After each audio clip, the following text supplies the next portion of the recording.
YouTuber ఒకరు మాట్లాడుతూ హైదరాబాద్లో ఆంధ్ర వాళ్ళు భూములు అమ్మితే తెలంగాణ వాళ్ళు కొనేంత డబ్బు ఉందా అని మాట్లాడారు. దీని మీద ఎలా స్పందిస్తారు సార్? ఆంధ్రాలో కొంటానని చెప్పారా? ఈయన చెప్పారు ఏమైనా? అది కదా ఈయన చెప్పారా? మేము ఆంధ్రాలో అంతా తెలంగాణలో భూములు కొంటామని చెప్పారా ఈ పెద్ద మనిషికి? ఎందుకంటే మరి మాట్లాడడం రెండు రెండు ప్రాంతాల్లో స్విచ్ పెట్టడం తప్ప. ఇక్కడ ప్రాంతాలు వేరైనా రాష్ట్రాలుగా విడిపోయినా అన్నదమ్ములుగా కలిసి ఉంటాం, అన్నదమ్ములుగా ఒకరికొకరు సహకరించుకుంటాం, ఒకరికొకరికి అభినందించుకుంటాం, కష్టాల్లో సుఖాల్లో కలిసి ఉంటాం అనేది మన అందరూ అనుకున్నాం. అది దాన్నే మనం కట్టుబడి ఉండాలి. ఇక్కడ ఒక బాధ అనిపించి వాళ్ళకి మాట అన్నా మనకు బాధ మనల మాట అన్నా ఇక్కడ రెండు తెలుగు రాష్ట్రాలే, తెలుగు వాళ్ళమే. ఎవరైనా మాట్లాడితే మన ఇద్దరం ఒకటై మనం ఫైట్ చేయాలి తప్ప మనం కొట్టుకోవడానికి కాదు. ఇక్కడ వాళ్ళు ఇడుపు కాగితం అని పెట్టారు. ఇడుపు కాగితం అంటే తెలంగాణలో యాసని భాషని మనం గౌరవించాలి. ఆ గౌరవించడం మనం తెలియదా? ఎవరో ఇద్దరు ముగ్గురు మాట్లాడుతుంటే దాన్ని వెనకేసుకు రావడమేనా? తెలంగాణలో కొంతమంది ప్రొఫెసర్లు ఇడుపు కాగితం అంటే ఏంటి అని అడిగారు. ఇడుపు కాగితం అంటే మీకు తెలియనప్పుడు, మా యాస కూడా మీకు తెలియనప్పుడు వాళ్ళు ఏదో మాట్లాడారు. మనం ఇక్కడ మాట్లాడి అక్కడ మాట్లాడి రెండు విభేదాలు తీసుకురావడం తప్ప రెండు రాష్ట్రాలు మనం అన్నదమ్ములుగా కలిసి ఉండాలి. ఇప్పుడు ఇడుపు కాగితం అని ఇక్కడ ఉంటుంది, విడాకులు అని అక్కడ ఉంటుంది. చాలా కరెక్ట్గా చెప్పారు ఆయన, ఎవరో తెలంగాణలో బాగానే చెప్పాడు. ఎందుకంటే మీరు బ్రిటిష్ వాళ్ళ చేతుల్లో నుంచి స్వతంత్రం తీసుకున్నారు, మేము నైజాం సర్కార్ నుంచి స్వతంత్రం తీసుకున్నాం, అందుకే మాకు స్వచ్ఛమైన తెలుగు ఇడుపు కాగితం అంటాం. మీరు ఇంగ్లీష్ కలుస్తుంది కాబట్టి మీకు విడాకులు అంటారు అన్నారు. తప్పులేదు దాంట్లో. కనుక అవన్నీ కూడా మనం ఆలోచించుకోవాల్సిన నిర్ణయాలు. కవిత గారు ఒక మాట అన్నారు. కవితక్క గారు ఏమన్నారంటే ఇడుపు కాగితం అంటే పవన్ కళ్యాణ్ గారిని అడగండి అని అడిగారు. అడుగుతారమ్మా, తప్పకుండా అడుగుతారు. పవన్ కళ్యాణ్ గారు స్వచ్ఛందంగా విడాకులు తీసుకొని యాజ్ పర్ లా చట్టం పరిధిలో ఇరువురు యాక్సెప్ట్ చేసి ఇరువురు చక్కగా మాట్లాడుకొని విడాకులు తీసుకున్నారు, రాజ్యాంగబద్ధంగా తీసుకున్నారే తప్ప వాళ్ళు ఎక్కడా తప్పు చేయలేదు. పవన్ కళ్యాణ్ గారు, మీరు పవన్ కళ్యాణ్ గారిని అడగమని వ్యక్తిగతంగా మాట్లాడడం కరెక్ట్ కాదు కవిత గారు. ఇప్పుడు అభిమానులంతా ఏమంటున్నారు, మరి లిక్కర్ అంటే మీరు జైలుకి వెళ్ళి వచ్చారు కదా, మరి మిమ్మల్ని అడగాలా అని అడుగుతున్నారు.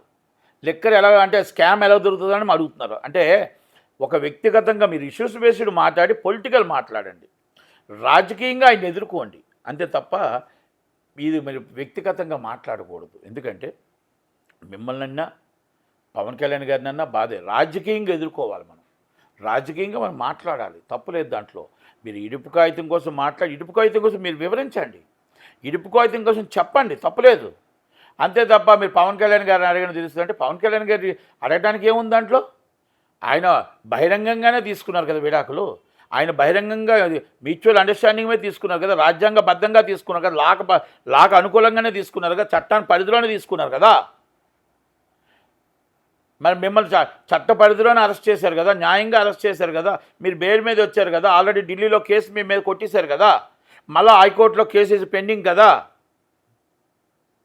అది కూడా రాజ్యాంగబద్ధంగే, అది కూడా యాజ్ బర్ లానే మీరు కూడా కేసు ఎదుర్కొన్నారు, యాజ్ బర్ లానే ఆయన విడాకులు తీసుకున్నాడు. తప్పేముంది దీంట్లో? దాంట్లో మీరు ఇడుపు కాగితం కోసం అడిగితే తెలంగాణ యాస భాష మేము గౌరవించాల్సిన బాధ్యత మాకుంది. ఎవరో చిల్లరగా ఇద్దరు ముగ్గురు మాట్లాడినంత మాత్రాన పవన్ కళ్యాణ్ గారిని మీరు ఆ మాట అనకూడదు. అలాగని మా వాళ్ళకు ఎవరు కూడా మిమ్మల్ని కూడా ఆ మాట అనకూడదు. రాజకీయంగా ఎదుర్కోవాలి ఎవరమైనా సరే. ఇప్పుడు మీరు నాకు ఎంత ఎక్కువ, మీ ఫ్యామిలీతో నాకు ఎంత రిలేషన్ ఉందో నాకు పవన్ కళ్యాణ్ గారి ఫ్యామిలీ అంతే రిలేషన్ ఉంది. అయితే నేనేమంటానంటే వ్యక్తిగతం వేరు, రాజకీయం వేరు. రెండు రాష్ట్రాలు కలిసి ఉందాం, రెండు రాష్ట్రాలు కష్ట నష్టాల్లో కలిసి ఉందాం, మాట్లాడుకుందాం. విడిపోయాం, రెండు రాష్ట్రాల్లో అన్నింటిలో నియామకాలు నీళ్లు అన్నీ కూడా సమానంగా చేసుకుందాం, చక్కగా మాట్లాడుకుందాం, చక్కగా చేసుకుందాం.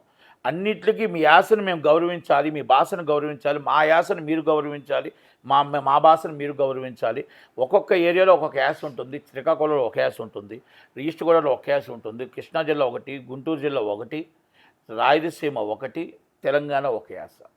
కనుక ఇన్ని యాసల్ని మనం గౌరవించాలి, వాళ్ళ భాషను గౌరవించాలి. అంటే ఇప్పుడు తెలంగాణలో ఇడుపు కాగితం తెలంగాణ యాస మీద ట్రోల్స్ జరుగుతున్నాయి, ఇడుపు కాగితం మీద తెలంగాణ యాస మీద. ఇప్పుడు లేటెస్ట్గా లెనిన్ మూవీలో డైలాగ్స్ ఆంధ్ర యాసలో ఉన్నాయంటూ ఆంధ్ర యాస మీద ఇప్పుడు ట్రోల్స్ జరుగుతున్నాయి. ఇప్పుడు ఒకరి మీద ఒకరు ట్రోల్స్ జరుగుతున్నాయి. పని పాటు లేని వాళ్ళు, టైంపాస్ చేస్తున్న వాళ్ళు ఇలాంటివన్నీ చేస్తారు తప్ప ఆంధ్ర భాష వేరు కాదు, తెలంగాణ భాష వేరు కాదు. రెండు తెలుగువారే, రెండు తెలుగు రాష్ట్రాలే.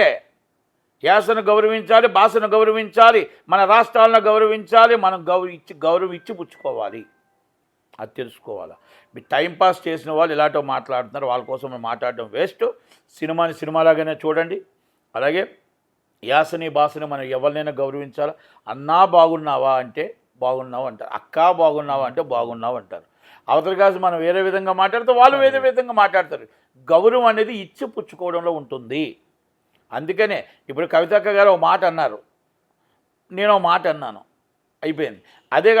అదే మనం ఆమెకు వివరించుంటే, ఒక రాజకీయ నాయకురాలుగా, పరిమితిగా రాజకీయ నాయకురాలుగా, ఒక కేసీఆర్ గారి కూతురుగా, ఒక కేటీఆర్ గారి చెల్లిగా, ఒక పార్టీ నాయకురాలుగా ఆయన విడుపు కాగితం అంటే ఎలాగుంటుంది, తెలంగాణ ఎలాగుంటుంది, తెలంగాణ యాస ఎలాగుంటుంది, తెలంగాణ భాష ఎలాగుంటుంది, మా రాష్ట్రంలో మేము ఇలా ఉన్నాం, మేము ఈ స్థితిగతుల్లో ఉన్నాం, మేము 1956లో ఈ విధంగా నైజాం సర్కార్లో ఉన్నాం, మాకు స్వతంత్రం వచ్చిన తర్వాత రెండు రాష్ట్రాలు కలిసి ఉన్నాయి, ఆ రెండు రాష్ట్రాలు కలిసి రాకముందు మేము హ్యాపీగా ఉన్నామా, బాగున్నామా, 69లో మాకు ఏం వార్ జరిగింది, మాకు ఎందుకు తెలంగాణ అడిగాము, మాకు ఇప్పుడు తెలంగాణ మాకు వచ్చింది, మా రాష్ట్రం మేము సాధించుకోవడానికి మా నాన్నగారు తెచ్చారు, 10 సంవత్సరాలు ఫెయిల్ అయ్యారు. ఆయన ఫెయిల్ అయిన తర్వాత రేవంత్ రెడ్డి గారు వచ్చారు. రేవంత్ రెడ్డి గారు వచ్చిన తర్వాత చక్కగా హ్యాపీగా ఉందా లేదా, లేకపోతే రేవంత్ రెడ్డి గారు కూడా లేరు, నన్ను గెలిపించండి, నేను రాష్ట్రానికి తెలంగాణ సస్యామలం చేస్తాను.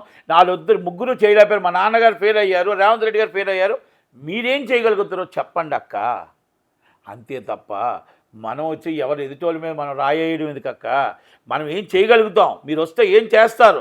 చంద్రశేఖరరావు గారు ఏం చేశారు, రేవంత్ రెడ్డి గారు ఏం చేశారు, మీరు వస్తే ఏం చేయబోతున్నారు? మేము తెలంగాణలో మా పిల్లలు ఇక్కడే పుట్టారు, మేము ఇక్కడే ఉన్నాము, 35 సంవత్సరాలు అయిపోయింది, అది మీకు అందరికీ కూడా తెలుసు. కనుక మాలా ఎంతోమంది కోట్ల మంది ఇక్కడ సెటిలర్స్ ఉన్నారు.